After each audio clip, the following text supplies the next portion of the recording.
We're joined now by a man with a unique view on how September 11th has shaped U.S. policies on fighting terror and the knock-on effects on world politics. Peter de Krassel is the author of Custom Made for New World Disorder: Political Dust Storms, Corrosive Money, and Slick Oil. He's also been a businessman, consultant, and journalist among his varied careers. He joins us here in Hong Kong. Peter, good to have you with us. Now, probably timely that we talk to you. One of your gripes in your books is that pre-9/11, the U.S. media was just way too focused on the petty, the frivolous, whether Bill Clinton did or did not have sex with Monica Lewinsky. Have things improved a little bit since then? They improved a little bit for a while, especially with the 9/11 investigations and the reports that came out.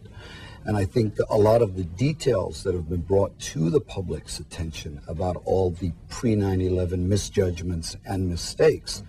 However, I think post the convention period, we unfortunately are seeing the media going back to focusing on entertainment, reality shows, and even news. News is not something that is in the forefront of the media. All right. Well, I mean, your gripe is that it goes well beyond the media. It's part of culture. U.S. culture, you think, is too focused, is racist, is bigoted, is chauvinist, and has led to policy mistakes. That's correct. It's very biased in the sense that the public is basically part of the dumbing down process, if you will. There is what I like to say, a conscious effort on the part of the media that the public doesn't want to acknowledge of, in effect, giving either disinformation, sound bites, or in many cases just wrong information or no information at all, as was the case pre-9/11. There were numerous reports prepared by commissions similar to 9/11 that got zero media play, for example, about the terrorist threats, the dangers to America, that were ignored by the media. Today, as you know, another warning was put out. Now the public is being educated or warned by the media, but not educated. It's just warned. And there's a difference. The public has to be educated. The media has an obligation to educate the public, bring them the news, bring them the facts, which is something that is not happening unless it's sexual, it's glamorous, it gets the ratings, it's the rush to scoop, if you will. There's a race for the ratings.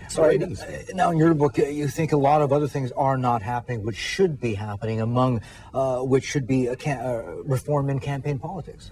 Absolutely. The public today is basically spending its money financing, if you will, politicians who are backed by financial interests. The money that was just basically allocated to the Democratic nominee, $75 million. That's taxpayers' money.